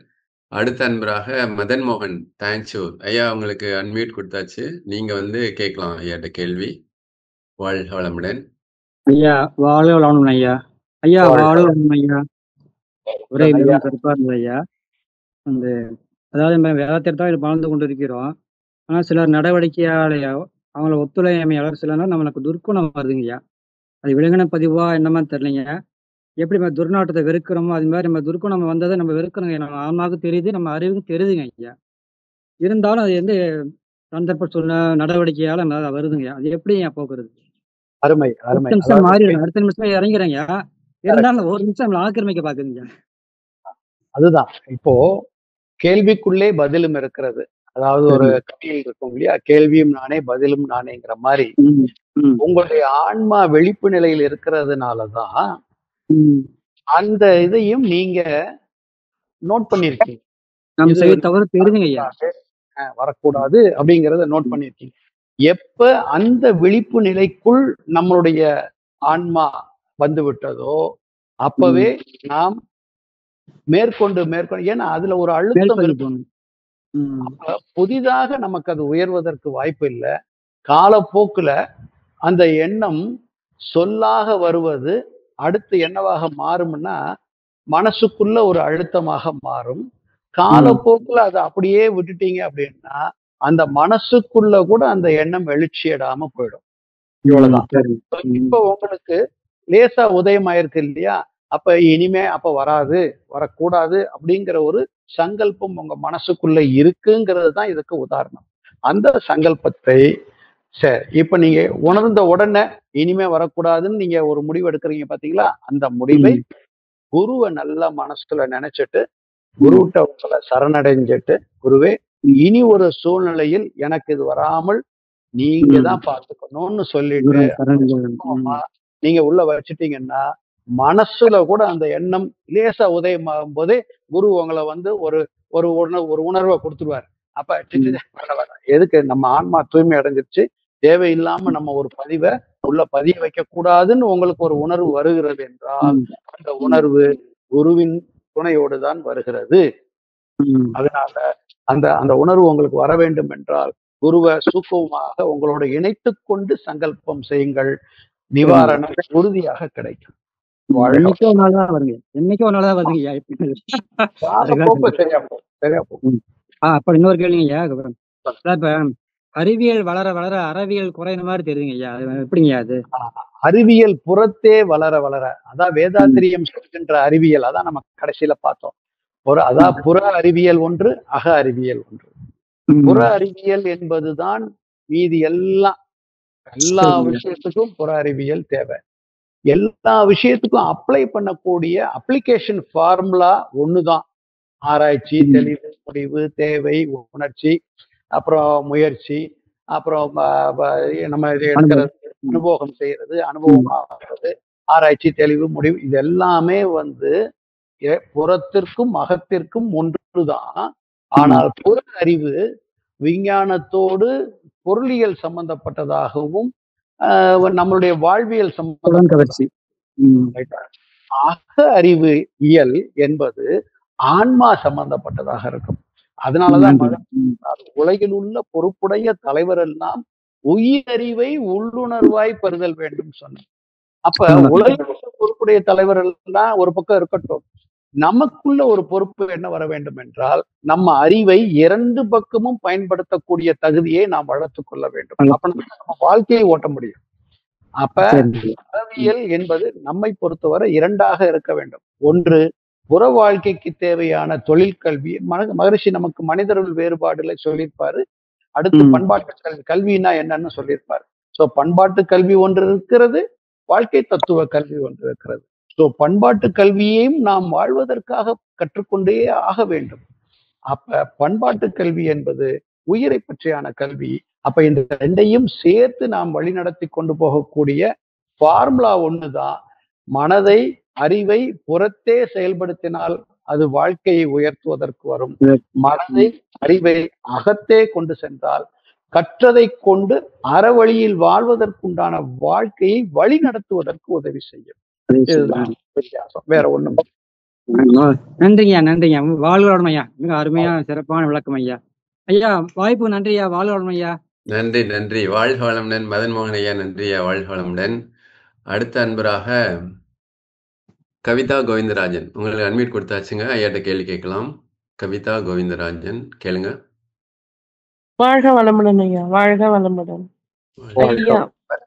பந்தம், பற்று, பாசம் இதெல்லாம் இருக்கும்போது மனசு போராடுது. அதுக்கப்புறம் ஆத்மா எப்படிங்க ஐயா அமைதியாக மாட்டேங்குது. இந்த பந்தத்துல மாட்டிக்கிட்டு, அதாவது பந்தத்துல மாட்டிக்கிட்டு ஆத்மா அலையுது, மனசும் போராடுது. அதுல இருந்து வெளியே வரணும் இல்லைங்கய்யா, வர முடியல. அருமையான நல்ல பயிற்சி எடுக்கணும். இப்ப உணவு உற்பத்தி நம்ம இப்ப நீங்க வீட்டுல உங்க பிள்ளைகளுக்கோ, உங்களுக்கோ, வாழ்க்கை துணைக்கோ, உற்றாருக்கோ, உறவினருக்கோ, நண்பருக்கோ ஒரு உணவு சமைக்கிறீங்க. நல்ல சுவையான உணவு, சூடா இருக்கு. சமைக்கிறதுக்கு ஆன நேரம் 1 மணி நேரமாக இருக்கலாம், 10 நிமிஷம் தான் இருக்கும். ஆனா சமைப்பதற்கு எடுத்துக்கொண்ட பயிற்சியின் நேரம் என்னன்னு பாத்துக்கங்க. அந்த பயிற்சி நேரத்துல அந்த உணவை எடுத்த உடனே அப்படியே சாப்பிட, அப்ப அந்த உணவு கொஞ்சமாவது ஆறுனாதான் சாப்பிட முடியும். அல்லது எடுத்து வாயில் போடுவதற்கும் கம்பேட்டபிலிட்டி, தோதுவான ஒரு நிலைக்கு அந்த உணவும் வர வேண்டும். அப்ப பயிற்சியை எந்த அளவுக்கு நாம் உயர்த்துகிறோமோ, எப்படி ஒரு நல்ல சமையலை சமைப்பதற்கு எவ்வளவு கான்சென்ட்ரேட் பண்றோமோ அந்த அளவுக்கு இந்த இடத்தில் சமைப்பதும் நாமே, சமைப்பதை அனுபவம் செய்வதற்காக காத்திருக்க வேண்டிய பொறுப்பும் நாமே, அனுபவம் செய்ய போவதும் நாமே. அப்ப மனதை பக்குவப்படுத்துறதுக்கு உண்டான பயிற்சி கொஞ்சம் நாள் ஆகலாம். எடுத்த பயிற்சி உடனே நமக்கு இம்ப்ளிமெண்டேஷனுக்கு வராது. கொஞ்சம் ஆற போட்டு அந்த பயிற்சியை மேற்கொண்டு மேற்கொண்டு மேற்கொண்டு இந்த உயிருக்கும் இந்த புலனுக்கும் இந்த எண்ணங்களுக்கும் தொடர்ந்து பயிற்சி கொடுத்துட்டே இருக்க இருக்க இருக்க ஒரு ஸ்டேஜ்ல அது நல்ல ஒரு உணவாக நம்மளுடைய ஆன்மாவுக்கு போய் சேரும் பொழுது அந்த ஆன்மா நம்மளை வழி நடத்த ஆரம்பிச்சிடும். அதனால தான் முழுக்க முழுக்க முயற்சிக்குள்ள வந்துட்டீங்க. நல்ல முயற்சி எடுத்ததுனாலதான் உங்களுக்கு இந்த சிந்தனையே வந்திருக்குது, இந்த கேள்வியே வந்திருக்கு. இந்த சிந்தனையும் கேள்வியும் ஒரு தொடர் முயற்சியாகவே இருக்க வேண்டும். இந்த தொடர் முயற்சிக்கு உங்களுக்கு முழுசாக துணை செய்ய போறது உங்களுடைய உயிர், உங்களுடைய அறிவு. இந்த இரண்டோடும் குருவினுடைய சூக்குமத்தையும் இணைத்து கொண்டீர்களே ஆனால் ஒரு 48 நாள் நீங்க ஒரு சங்கல்பம் எடுங்க. குருவோட என்னை நான் இணைத்துக் கொண்டேன். இன்றுலே ஒரு 48 நாள் நான் தொடர்ந்து எல்லா விஷயத்தையும் சரியாக செய்வேன். எந்த ஒரு பாசம் கூடாதுன்னு குரு சொல்லல, பற்று கூடாதுன்னு சொல்லல. அது அறிவுபூர்வமாக இருக்கணும்னு சொல்றார் மகரிஷி. அவ்வளவுதான். அதனால நீங்க அருமையா மாறிடலாம். அருமையா இருக்கு. அதனால நல்லா வந்துருவீங்க. தொடர் பயிற்சி, முயற்சியை விடாத தொடர் பயிற்சி. டெய்லி ஒன்னொன்னு மாத்திக்கிட்டே இருந்தீங்கன்னா உங்களுக்கு அந்த பயிற்சி பழக்கத்துக்கு வராது. ஒரு முயற்சி, அந்த எடுத்த முயற்சியை இன்னைக்கு எடுக்கக்கூடிய ஒரு முயற்சியை தொடர்ந்து உங்க உயிருக்கு பழக்கி. இப்ப நீங்க ஒரு சைக்கிள் ஓட்ட கத்துக்கிறீங்கன்னா ஒரு நாள்ல கத்துக்க முடியாது. ஒரு 10 நாள் நீங்க ஒரே சைக்கிள் எடுத்து ஓட்டி ஓட்டி ஓட்டி பழகுனீங்கன்னா அதுக்கப்புறம் எந்த சைக்கிள் எடுத்தீங்கன்னாலும் நீங்க ஓட்டிடலாம். ஆனா டெய்லி ஒவ்வொரு சைக்கிள் எடுத்து நீங்க ஓட்டுனீங்கன்னா உங்களுக்கு ஒரு நாளைக்கு ஸ்போர்ட்ஸ் வெஹிக்கிள், ஒரு நாளைக்கு சின்ன சைக்கிள், ஒரு நாளைக்கு பெரிய சைக்கிள் எடுத்து ஓட்டினீங்கன்னா உங்களால பழக முடியாது. அதனால நல்லா ஓட்டி பழகிட்டீங்கன்னா அதுக்கப்புறம் எந்த சைக்கிள் வேணாலும் உங்களுக்கு அதே மாதிரிதான். ஒரு பழக்கத்திலிருந்து அடுத்த பழக்கத்துக்கு போகும்போது அந்த ஒரு பழக்கத்திலிருந்து அந்த பழக்கத்தை முழுமையாக மாற்றுவதற்குண்டான கால அவகாசம் கொடுத்து பயிற்சியை முழுமைப்படுத்துங்க. அடுத்து என்ன பயிற்சி அந்த பழக்கத்துக்குள்ள வாங்க. அருமையா வந்துடலாம். வாழ்க வளமுடன். வாழ்க வளமுடன் ஐயா. நன்றிகள். ரொம்ப ரொம்ப நன்றிகள். வாழ்க வளமுடன். நன்றிம்மா, நன்றி. வாழ்க வளமுடன். அடுத்த அன்பராக செவேலையா லைன்ல இருக்கீங்களா? வாழ்க வளமுடன். சரி. லக்ஷ்மணன் காந்திமதி நெய்வேலியிலிருந்து உங்களுக்கு அன்மிட் கொடுத்தாச்சுமா, கேட்கலாம். லக்ஷ்மணன் காந்திமதி கேளுங்க. ஐயா வாழ்க வளமுடன் ஐயா. ஐயா வாழ்க வளமுடன். வாழ்க வளமுடன், கேளுங்க. உரையும் சிறப்பா இருந்தது. கேள்வி பதில் நிகழ்ச்சியும் ரொம்ப மிகவும் சிறப்பா இருந்ததுங்க ஐயா. ஐயா இப்ப நம்ம உடற்பயிற்சி, காயகல்பம், தியானம் பண்றப்ப கோவில்ல இருந்து நம்ம சாமி கும்பிட்டோம்னா அந்த எண்ணலைகள் எப்படி இருக்குமோ அந்த சூழல்ல இருக்கும். அதை விட்டு வெளியில வந்தா ஒரு கூகுளா இருக்கட்டும், யூடியூபா இருக்கட்டும், சுற்றுப்புற சூழலா இருக்கட்டும், குடும்ப நிலைகளா இருக்கட்டும், வெளியில நம்ம ஒரு ஒர்க்கிங் பிளேஸா இருக்கட்டும், போறப்ப ஒரு அந்த பார்க்கக்கூடிய காட்சிகளும் கேட்கக்கூடிய எண்ணலைகளும் பார்க்குறப்ப நம்மளுக்கு திரும்பி பழைய நிலைக்கே தள்ளப்படுறப்ப நம்ம அதுலேருந்து வித்தியாசப்படவோ இல்லை அதுலேருந்து நம்ம மீண்டு நம்ம இதே நிலையில் இருக்கவோ அந்த மனத்துக்கும் இதுக்கும் போராட்டங்கள் இருந்துக்கிட்டே இருக்குங்களையா. அது எப்படி நம்ம ஒன்று அவங்களோட அடாப்ட் ஆகி போகிற சூழல் தான் வருதே ஒழிய நம்ம தனிப்பட்டு இதே இதில் இருக்கிறதுக்குள்ள வந்தோம்னா அது போராட்டங்கள் நம்மளுக்கும் அவங்களுக்குமே அவங்களுக்கும்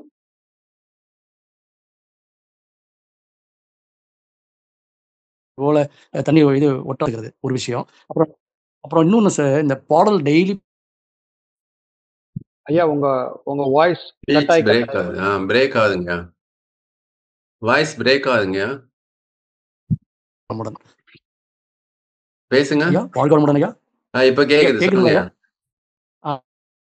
ஐயா இப்ப நம்ம தவம் பண்றப்ப கிடைக்கக்கூடிய எண்ணலைகள் தவத்தை விட்டு நம்ம வெளியில வந்த பிறகு ஒரு நார்மல் லைஃபுக்கு இப்போ ஒரு ஒர்க்கிங் பிளேஸாக இருக்கட்டும், குடும்ப சூழலாக இருக்கட்டும், வெளியில் இருக்க நிலைகளாக இருக்கட்டும், ஒரு கூகுளோ யூடியூபோ டிவியோ பார்க்குறப்ப எண்ணலைகள் டோட்டலாகவே எல்லாமே மாறி போகுது.